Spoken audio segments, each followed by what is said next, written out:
Welcome to Boss Up Goddess. I'm Elizabeth Ann Atkins, and this is the time and space where I share information that can help you live bigger, better, and bolder.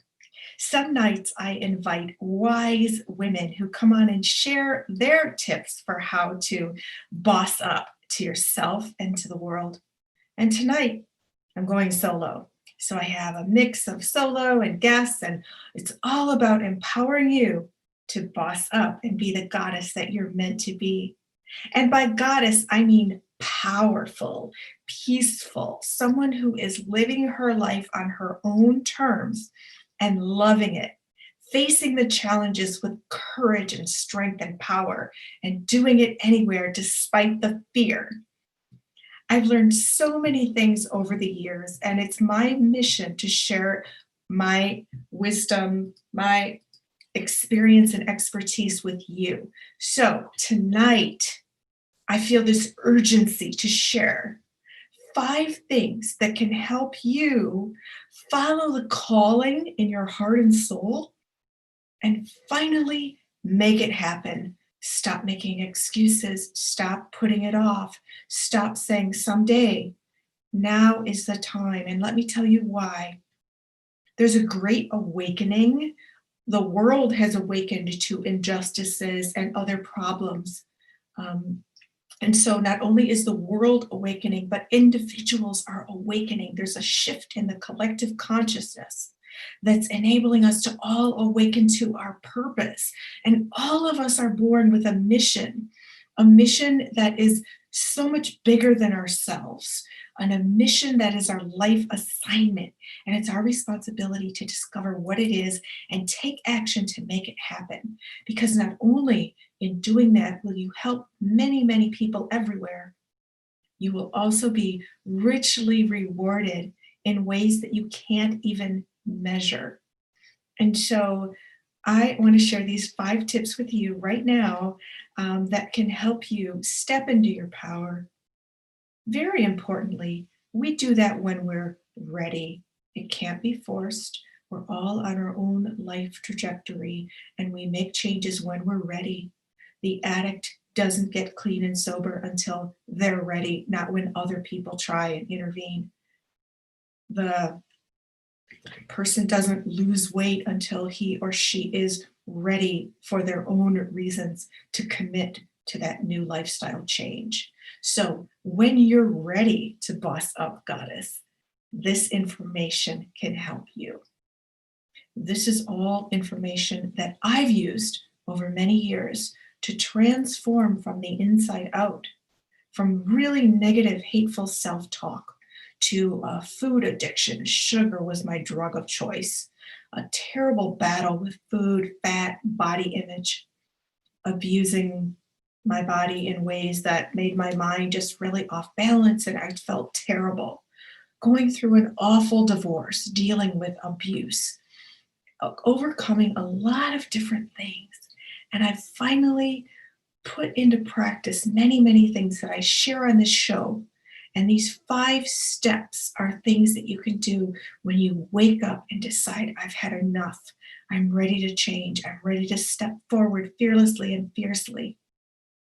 So, the first thing to do when you know you have a way higher calling than what you're doing right now, but you don't know what to do, you don't know how to start, the first thing you should do to follow that calling, to answer the call of your divine life mission, and to take action with purpose and power is to go within. All the answers are within yourself, but we live in such a world where everything is so externally driven and influenced.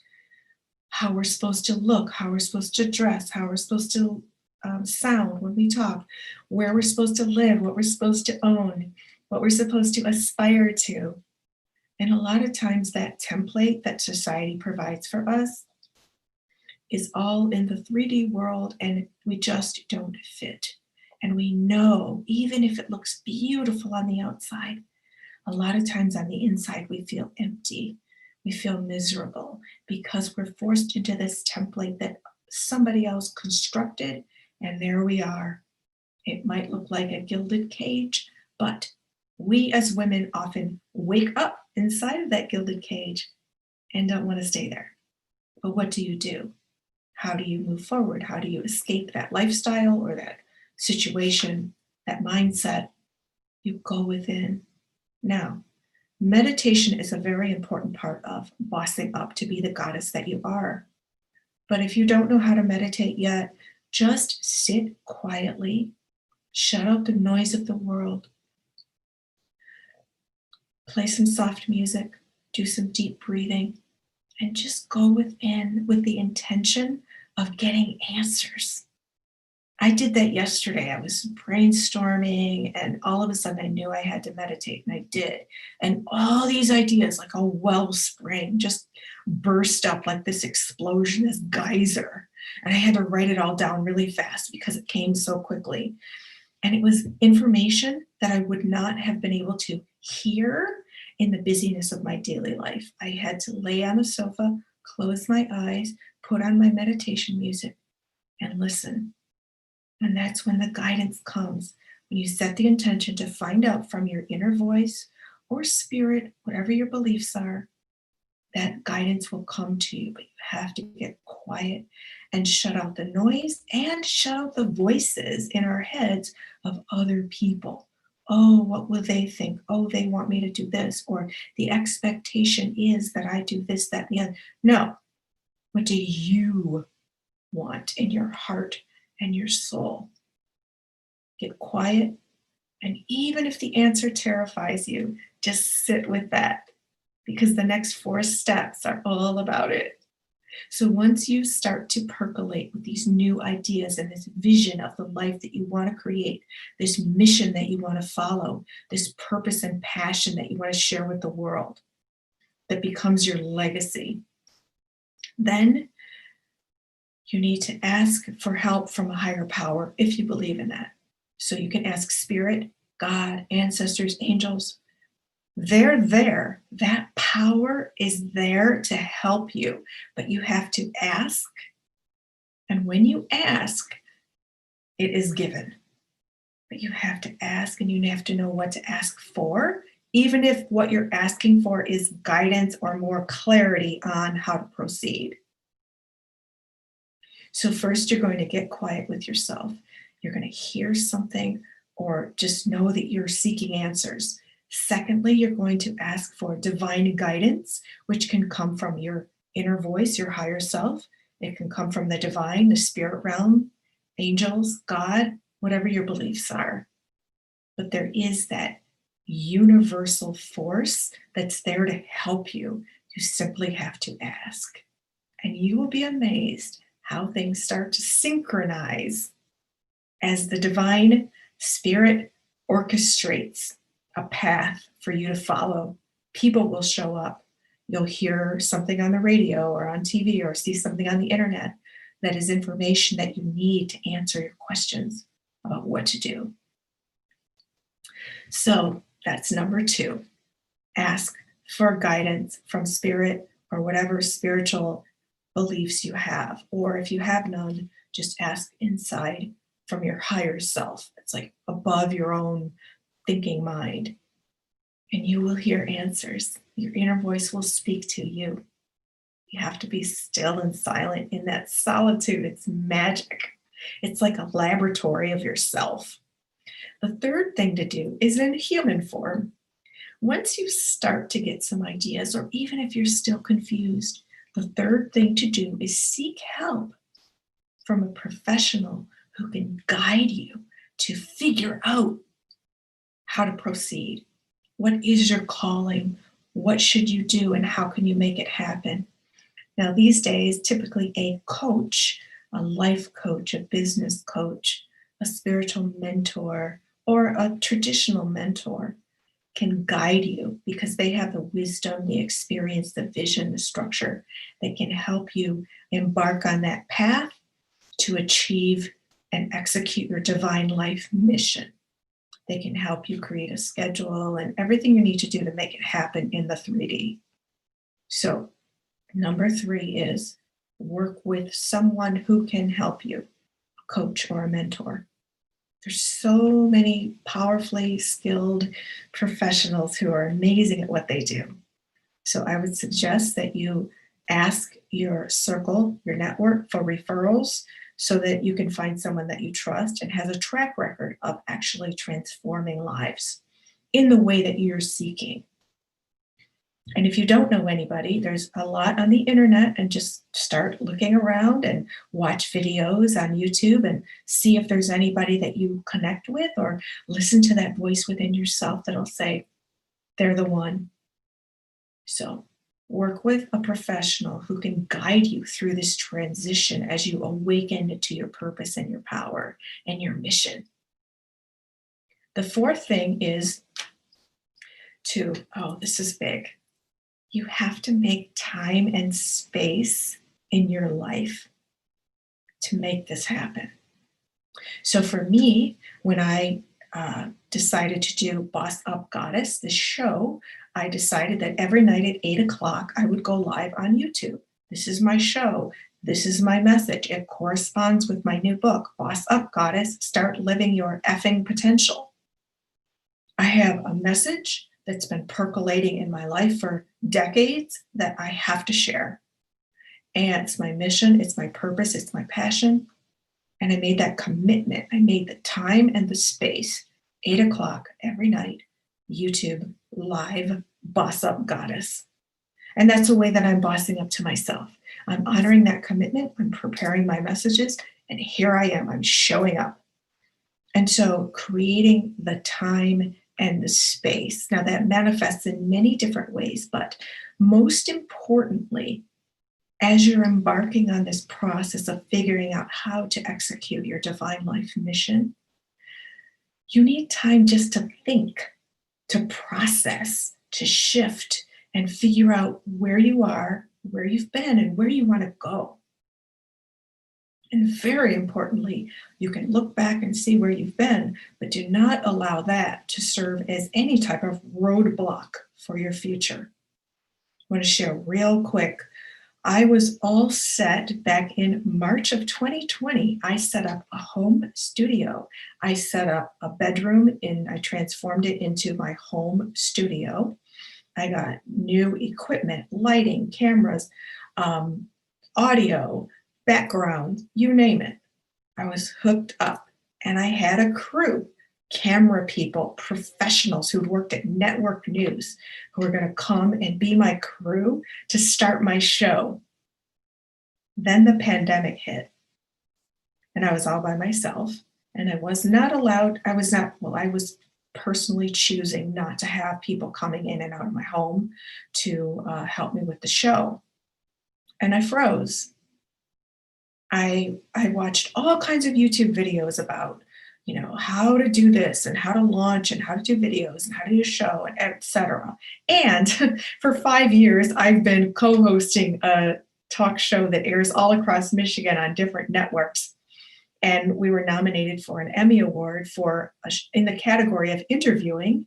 I interviewed a woman who survived human trafficking. And so I know what I'm doing. I have a master's degree in journalism from Columbia University, and I've worked for decades in journalism and writing books and speaking and interviews and such. But I still had what I heard someone say, fear of the gear, because I was all by myself. And all of a sudden, my plan, home studio, crew, technical support, gone. And so I started watching all these videos, and I saw Heather Torres on Think Media. They have amazing videos where you can learn how to do YouTube. And she said, fear of the gear is a thing. That's where people are so scared of all the gear, the audio, the cameras, the lighting, the setup, everything. And I had that because I was by myself and I was not used to doing it all by myself. So all that stuff just sat all summer, and I was trying to figure it out. But guess what? I finally bossed up. I was all the while writing ideas for shows and writing out all kinds of who are my guests, writing out my guest list, writing out all kinds of things for it. But the actual doing it had not happened yet. And that's when I finally got so mad at myself for procrastinating, putting it off, being afraid, feeling anxious, worried about doing it wrong. And so I decided that started is better than stuck. So I just started. I started. And I have to credit my sister, Catherine Greenspan, because one time I was just sitting there crying, and she's like, why don't you just start? Just go live every night. You have everything you need. Just do it. So I started several weeks ago. I just started, and I consider that bossing up to share my goddess message, which I explained in another video about how I got the idea for goddess. But I'm sure you're still waiting for the rest of my 5 tips. So let me get back to that. I just wanted to share that I am making the time and the space every night at 8 p.m. And it's not just going live. You have to do a whole lot of different production type things. You have to invite people to the shows. So there's a lot more that goes into it, but I made that commitment and the results are magical. Magical. Loving it. And the guests that I'm having on are just sharing some wisdom that's just beautiful. That's helping women everywhere. So you have to make the time and space. And early on, what you have to do is use that time and space to brainstorm, strategize, and figure out what you're going to do. If you want to go back to school, if you want to start a business, if you want to start a fitness routine, if you want to start a YouTube channel, if you want to start some kind of podcast, or if you want to write a book, whatever your mission is telling you need to do, you need time for it. So, as a book coach, I'm always telling people you need to carve out the time and space to do the writing. And that's what, any new endeavor requires that. So, a lot of times we say, "Oh, I'm so busy. I have too much going on." And we all have 24 hours, and what we prioritize gets done. And so, if this is a priority, and if you can't stand another minute of knowing that you're not living up to your potential, that you feel like life is whizzing past you, leaving you on the sidelines, you wake up every morning feeling this empty gnawing inside you, like, I know I can do better. I know I can be better. I know everything can be better. But what am I supposed to do? I feel so stuck, feel so small. And playing small is a horrible affliction that many of us women have had. It's fear of unleashing our ultimate power and getting pushback from it. It means, I've heard Oprah talk about this even. Oprah Winfrey has talked about playing small and getting over it. Because playing small comes from a space of fear that other people will be turned off by us being our powerful selves, being confident, being fearless, being fierce, being a boss.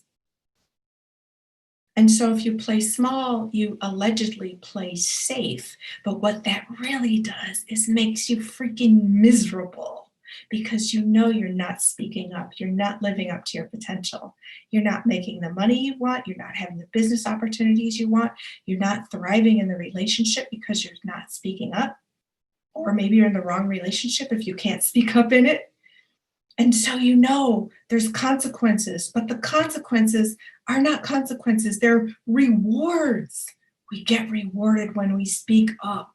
When I started doing this, when I renamed my book from Goddess B1 to Boss Up Goddess, I automatically felt this surge of power because I was aggressively taking control and stepping out courageously. I stopped playing small. I stopped being afraid to speak up. And here I am. Because when I do it, I help you do it. And when you do it, you help other women do it. And guess what? The coming year is the year of the goddess because we are going to have a female vice president, the first one in history, Kamala Harris, and we have women congressmen. I almost said congressman. See, that's it. It's so deeply ingrained in us. Congress women, okay? I did a show the other day about language and how when I was a first year student at the University of Michigan at the Michigan Daily, where I was a student editor, we had a policy change. We stopped calling women who are in their first year of college freshmen. We started calling women first year students, and male students were first year students also. So changing the language is very important, but we have women mayors, women governors, women congresswomen, and a female vice president. Historic. So she's an example. Kamala Harris is an example. She's a senator and now a vice president elect of a woman who's totally bossed up. And we should all follow her example, but how? And that's what these 5 things can help you do, because especially if you don't know what to do. So making time and space, let's look at this. Think about how much time you spend in a day texting, watching videos, being on social media, chatting on the phone, or doing things that are just like a waste of time. What I recommend is, and I've done this myself because so many days I went, it was like 10 p.m. and I'm like, what did I do all day? And I had done so much, but it was like this fleeting sensation. And it was like quicksand through my fingertips or sand through my finger. You know what I'm saying? Anyway, I was so frustrated because I felt like the day had just slipped away. And so what I did is from the moment I got up, I wrote on a notebook every minute what I was doing. And then I was able to evaluate time that I wasted. Like, here's a bad habit. Go to the bathroom, go on social media while you're in the bathroom, and then realize 15 minutes later, you're still on scrolling and looking at stuff. And even if you're laughing and taking a break, it's like, hello. Or while I'm brushing my teeth, I do that too. And then I end up watching something. It's like a waste of time. So when you can identify what you're doing all day and catch yourself, you can carve out that time wasting activity and focus that energy elsewhere, somewhere more productive. So when you make time and space, sometimes you have to sacrifice. Sometimes that means not watching your favorite show on Thursday night at 8 and instead devoting that time to your work. A lot of us don't like to sacrifice, and we like immediate gratification, but delayed gratification is the way to really make your goals happen because it requires you to do the work now so you can benefit later. When I was writing my first book, I was a full-time reporter at the Detroit News. I was also planning my wedding, but I was so determined to finish my book fast that I would get up at 4 a.m. and write for several hours before I went to my full-time job as a reporter, which is a high energy job, very demanding. But I made time and space. And many years later, when I was working in another job, an office job, I was writing a screenplay and I was so eager to complete it. I would also get up at 4 or 5 a.m. and write for a few hours before work. And I got it done. I wrote a whole screenplay that way. So you can look at your schedule and decide when and where can I insert this process for going within, for asking for help, for working with a coach, to figuring out what I'm supposed to do, and then beginning to take action to make it happen. So time and space, very important. And you also need to get people on board around you. If you have a family, just let them know. 3 hours a week I'm going to devote to this new endeavor that I'm doing. So I need my time. You're taken care of. I'm going to go do my thing. And you will enjoy the benefits of seeing mom super happy, productive, prosperous, and thriving. So time and space is something that's imperative. And also prioritizing what you do in a day and see what you can take out. Here's another thing, like little things you can do. You can have your groceries delivered instead of going grocery shopping. Little things like that will save you tons of time. Yes, you have to pay for the grocery delivery service, but it's worth the investment because You're investing your time and energy into your new mission. Okay, that's another example. So, number five is once you have gone within to ask the question, how do I do this? You've asked spirit or some higher power for help. You're working with a professional. You're making the time and space. Number five is you need a strategy, a schedule, and structure. Without those three things, it's not going to happen. You need a strategy, you need to write it out, you can make a timeline, set goals, set a launch date, set milestones to get to the launch date, set milestones after the launch date. And the launch date could just mean the day you go back to school or the day you're going to apply for that business loan to open your company, whatever it is. And you need a schedule. The schedule is also, again, making time and space. So maybe every morning at 8 a.m. from 8 a.m. to 9 a.m., you devote to this mission, whatever it is. And that's your schedule, you know, or maybe it's your lunch hour. I did that when I was a reporter.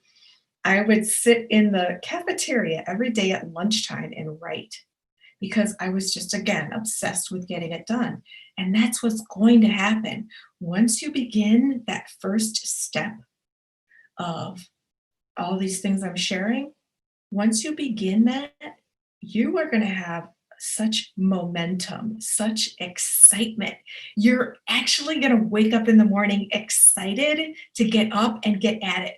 I feel that way now. Whereas before it was this gnawing regret and guilt, like, oh my gosh, I haven't done it yet. It was a terrible feeling. I felt like I was cheating myself out of something. And now I'm so excited. So you want to feel that excitement. You want to feel that rush. You want to feel that fulfillment. These are things you cannot apply a monetary value to. You can't buy that feeling in the store. And it's just the best. It's all yours.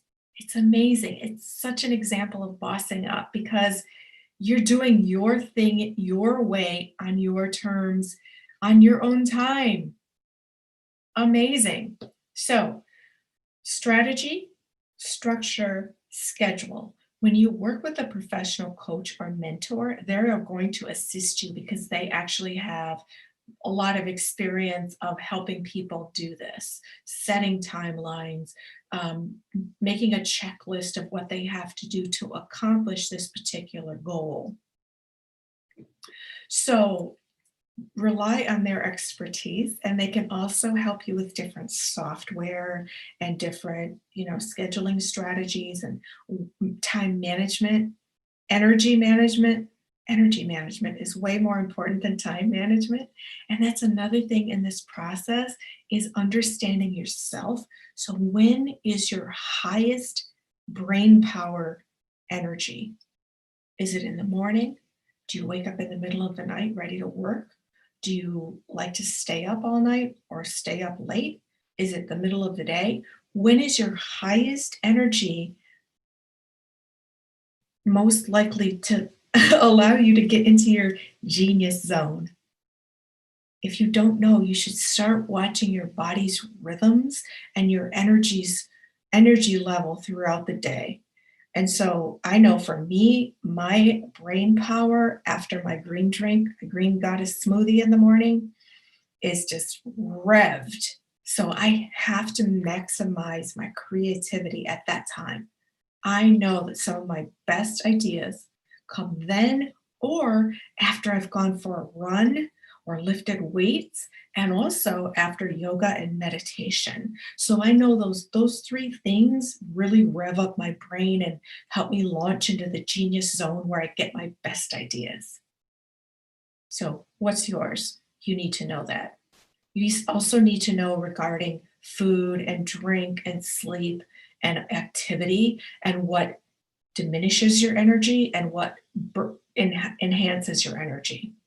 And so structure your schedule in a way that you're doing the work at your highest mental energy and clarity time of day. So very important. All right. So I've just shared with you 5 things that you can do right now to boss up to the calling, the mission, the power, the purpose that you know is why you're here in this lifetime to achieve in ways that help you and help people everywhere. So, thank you for watching tonight. I'm Elizabeth Ann Atkins, and I am here on Boss Up Goddess to help you live bigger, better, and bolder. You can check me out every night at 8 o'clock. I also have guests coming on at 7 o'clock Eastern Time some nights. So check us out. And if you missed the live show, you can watch the replay here on the channel. And if you're finding value in this program, please do like, share, subscribe, comment. I'd love to answer any questions that you have. And also click that little notification bell so you'll know every time I go live or post a new video. So I'll see you in the next episode. And meanwhile, boss up, goddess. Remember, you have the power.